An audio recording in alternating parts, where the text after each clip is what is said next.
கட்சி தொடங்கி இன்றோட 15வது ஆண்டு கால் எடுத்து வைக்கிறது நமது கட்சி. முதல் 5 ஆண்டுகள் தேர்தல் களத்திற்கு வரவில்லை, மக்கள் களத்திலே நின்றோம். நன்றாக பார், 2016 234 தொகுதியிலே நிற்க ஆட்கள் இருக்கிறார்களா என்று கேள்வி பேசினார்கள். சீமானிடத்திலே முதலில் 234 பேர் இருக்கிறார்கள் என்று கேள்வி பேசினார்கள். இரட்டை மெழுகுவர்த்தி என்று ஒரு சின்னம், நான் கேட்ட சின்னம் எதையும் தரவில்லை. மயிலை கேட்டேன், தேசிய பறவை என்றார்கள். புலியை கேட்டேன், தேசிய விலங்கு என்றார்கள். அவர் எதற்கு தேசிய மலரை பாரதிய ஜனதாவுக்கு கொடுத்தீர்கள் என்று பதிலே இல்லை.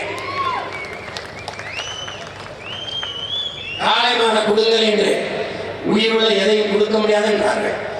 அப்ப யானையை எதற்கு மாயாவதி அம்மையாருக்கு கொடுத்தீர்கள், சிங்கத்தை எதற்கு பார்வர்ட் பிளாக்கு கொடுத்தீர்கள் என்று அது முன்னாடி நடந்து விட்டது என்றார்கள். உங்களுக்கு நான் பின்னாடி பிறந்ததான் பிரச்சனையா என்று கேட்டேன், பதிலே இல்லை.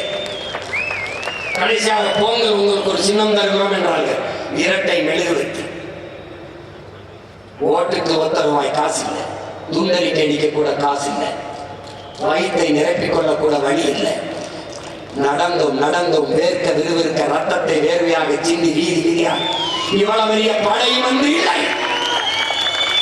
வெறும் 4,50,000 வாக்குகள் தான். 1.1 விழுக்காடு, 1.1 விழுக்காடு தான். உலக வரலாற்றிலே என் உடன் பிறந்தவனே, பேரன்பு மிக்க என் பெற்றோர்களே, 1 விழுக்காடு வாக்கை பெற்ற ஒரு அரசியல் கட்சி உலகத்திலே உயிரோடு இருந்ததில்லை. இந்திய பெருநிலத்தில், குறிப்பாக தமிழ்நாட்டில் 1.1 வாங்கிய கட்சி இருந்ததில்லை. ஒன்று இறந்து போகும், இல்லது எவ்வளோ ஒரு கட்சியோடு ஒட்டு கட்சியாக போய் நின்று 1 சீட்டு 2 சீட்டை வாங்கி கொண்டு நத்தி நக்கி பிழைக்க.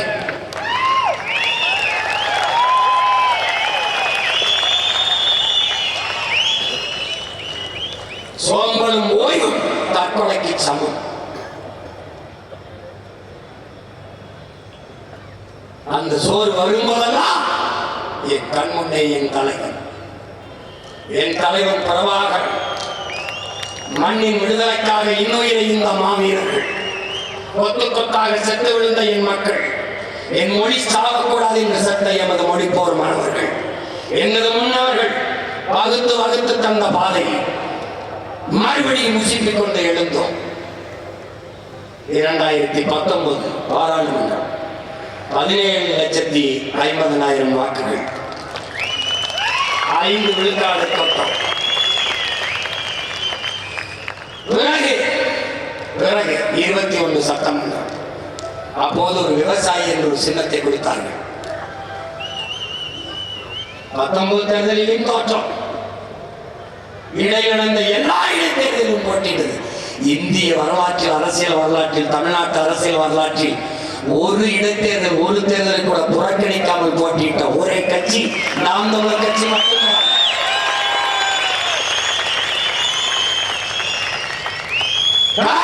தோல்வி எங்களுக்கு தோல்வி அல்ல, பயிற்சி. வெற்றியும் தோல்வியும் சமமாக கருதுகிறவன் எவனோ அவனே உண்மையாக வீரன், அவனே உண்மையான வீரன். எங்களுக்கு 2 ஒன்றுதான். மறுபடியும் போட்டி, தொடர்ந்து களத்திலே நின்றோம்.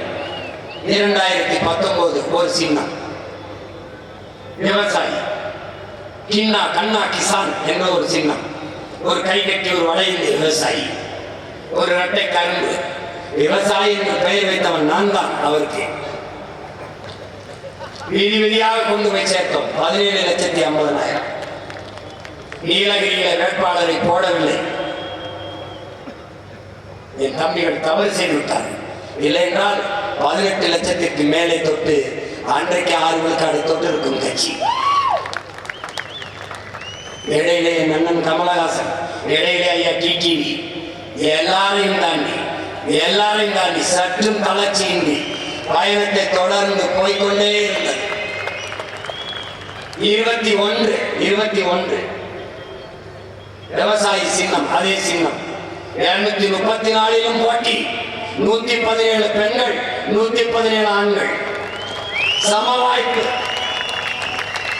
ஒடுக்கப்பட்ட நிராகரிக்கப்பட்ட தமிழ் சமூகங்களுக்கு வாய்ப்பு, பொது தொகுதியிலே ஆதி தமிழ் குடிகளுக்கு தேவேந்திரருக்கு வாய்ப்பு. போட்டி 30 லட்சம் வாக்கு, 7 விழுக்காடு வாக்கு அங்கீகாரம் பெறவில்லை. இன்னும் 1 விழுக்காடு. 24 இந்தியாவை யாராவது தோற்றம் துவண்டு போகவில்லை. காரணம் பெற்ற தலைவனப்படி, உருவாக்கிய தலைவனப்படி.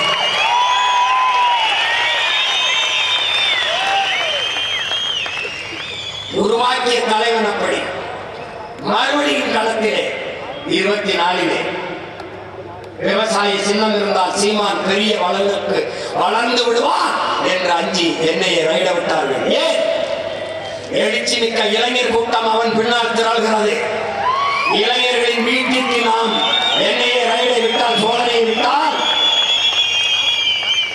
இளைஞர்கள் துணிந்து வந்தாலும் பெற்றோர்கள் எதற்கப்பா வம்பு, அவன் பின்னாடி போகாதே என்று தடுப்பார்கள் என்று தேசிய புலனாய்வு முகமையை ஏறிவிட்டார்கள். என்ன நடந்தது?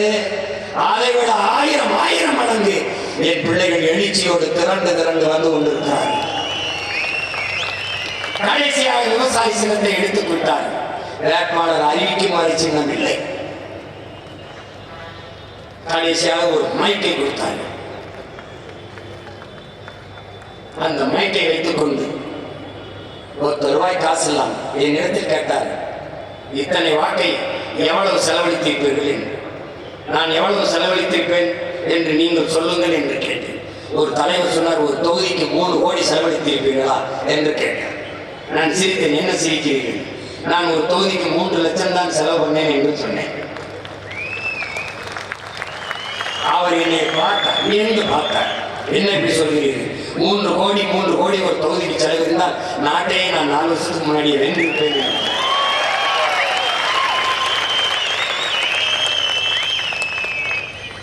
அந்த தேர்தலில் 36 லட்சம் வாக்குகளை நாம் பெற்றோம். என் அருமை தமிழ் மக்களே, எங்களை பெற்ற பேரன்பு மிக்கலே, மான தமிழ் மக்கள் எல்லோரும் செத்து விடவில்லை என்று நீங்கள் நிரூபித்தீர்கள். உங்களை நம்பி நின்ற இந்த பிள்ளைகளை கைவிட்டு விடவில்லை. எளிய பிள்ளைகள் நாங்கள். முதல் அங்கீகாரம் பெற்ற கட்சியின் சின்னங்கள் தாமரை, கை, உதயசூரன், இரட்டைகளை. முன்னாடி அங்கீகரிக்கப்படாத எனது சின்னம் மைக்கு 8வது பெட்டியிலே. எனக்கு கொடுத்த மைக் அங்கே இல்லை. அங்கே அந்த மைக்கு கீழே 2 பொத்தானை வைத்து விட்டார்கள். அந்த பொத்தான் பார்க்கும்போது சீப்பு போல இருக்கிறது.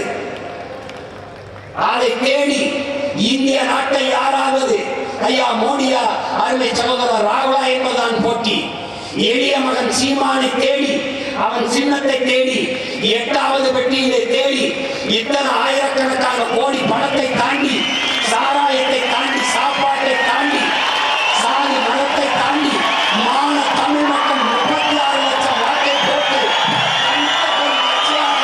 மாநில அங்கீகாரம் பெற்ற கட்சியாக இந்திய அரசு வரலாற்றிலே, தமிழக அரசு வரலாற்றிலே தனித்து நின்று ஒற்றை கட்சி மாநில உரிமை பெற்ற கட்சியாக வளர்ந்திருக்கிறது என்றால் என் மக்களின், மான தமிழ் மக்களின் மதிப்புமிக்க வாக்கால் தான். என் முன்னாடி திரண்டிருக்கிற என் உயிர் உடன் பிறந்தார்கள். அவர்களுடைய உழைப்பில் தான் அந்த வெற்றி.